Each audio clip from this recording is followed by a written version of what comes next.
ढुङ्गाको आवाज। मीरा ढुङ्गा बनेको धेरै वर्ष बितिसकेको थियो। खड्कचोली फेरि बोल्न सिकेको थियो, तर त्यो बोली चर्को थिएन।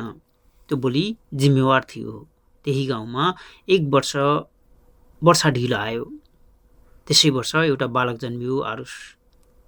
आरुष जन्मिँदा कुनै चमत्कार भएन, तर जब ऊ पहिलोपटक रोयो, ढुङ्गाको उज्यालो एकछिन कापेको बुढाहरूले देखेका थिए। आरुष 3 वर्षको हुँदा ऊ खेल्दै खेल्दै कालो ढुङ्गासम्म पुग्यो।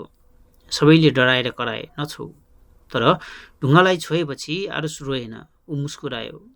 उसले पहिलोपटक बोलेको वाक्य थियो, ढुङ्गा रिसाएको छैन, ऊ कुरो पर्खिरहेकी छ। गाउँ चुप भयो। आरुष बढ्दै गयो। ऊ अरू बालक जस्तै थिएन। जब कसैले झुट बोल्थ्यो, आरुष असहज हुन्थ्यो। जब कसैले सत्य स्वीकार्थ्यो, ऊ शान्त हुन्थ्यो। कहिलेकाहीँ ऊ राति उठेर भन्थ्यो, म ढुङ्गामा बसेर हेरिरहेँ, मानिसहरू डराउँथे।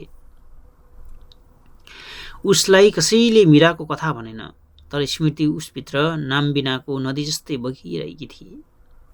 एक दिन खड्कचोलीमा बाहिरबाट व्यापारी आए। उनीहरूले पहाड काटेर बाटो बनाउने प्रस्ताव राखे। सजिलो जीवनको लोभ देखाइयो। गाउँ 2 भागमा बाँडियो। केहीले चाहन्थे, केही डराउँथे। आरुष ढुङ्गा सामु उभियो। उसले ठुलो स्वर गरेन, ऊ रोएन। उसले मात्र भन्यो, यदि बाटो बन्यो भने तिमीहरू बोल्न सजिलो पाउँछौ, तर सुन्न गाह्रो हुनेछ। गाउँ फेरि मौन भयो। त्यो रात आरुषले सपना देख्यो। सपनामा एउटा युवती थिइन्, आँखा उज्याला, मुख शान्त।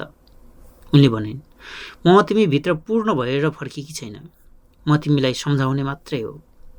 आरुषले सोध्यो, म के गरौँ? उत्तर आयो, सत्य बोल्ने होइन, सत्य बोक्ने मान्छे बन।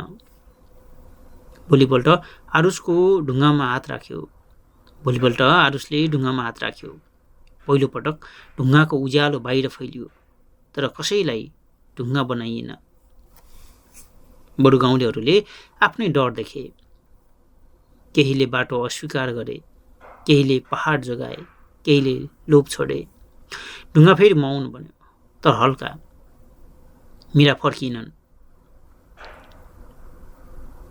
देवी बनिनन्, ढुङ्गाबाट बाहिर आइनन्, तर उनी आरुषको साहसमा थिइन्, गाउँको चेतनामा थिइन् र भविष्यको निर्णयमा थिइन्। खड्कचोलीले अब यसरी भन्छ, पुनर्जन्म भनेको उही शरीर फर्किनु होइन, उही सङ्कल्प बाँचिरहनु हो। जो सत्यका लागि ढुङ्गा भन्छ, ऊ समयपछि मानिसको चेतनामा फेरि जन्मिन्छ। शरीर मर्छ, तर जिम्मेवारी पुस्तौँसम्म बाँचिरहन्छ।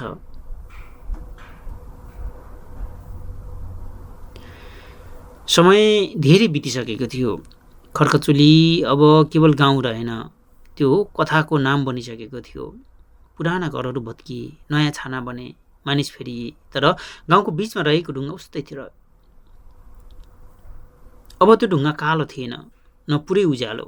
त्यो ढुङ्गा शान्त थियो, ठिक त्यस्तै जस्तो सत्य स्वीकारिसकेपछि मन शान्त हुन्छ। आरुष बुढो भइसकेको थियो। उसले कहिल्यै आफूलाई गुरु भन्नेन, तर गाउँका कुनै ठुलो निर्णय आउँदा मानिसहरू ढुङ्गा अघि बस्न थाल्थे। न पूजा गर्थे, न बलि चढाउँथे। उनीहरू मौन बस्थे र त्यो मौनमा आफ्नो उत्तर भेट्थे।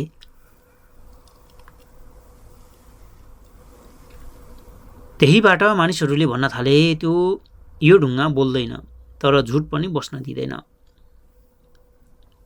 एक वर्ष परका गाउँमा महामारी फैलियो। मानिसहरू डराएर ढुङ्गा सामु आए। कसैले ठुलो स्वर गरेर चिच्याएन, कसैले वर मागेन। सबैले एउटै कुरा गरे, आफ्नो गल्ती सम्झी र अचम्म डर बिस्तारै हट्दै गयो। मानिस भागेनन्, मानिसहरू एक अर्काको हेरचाह गर्न थाले। त्यही दिनदेखि ढुङ्गालाई देवता भनिन थाल्यो। तर त्यो देवता यस्तो थियो जसले कहिल्यै माग्दैन थियो।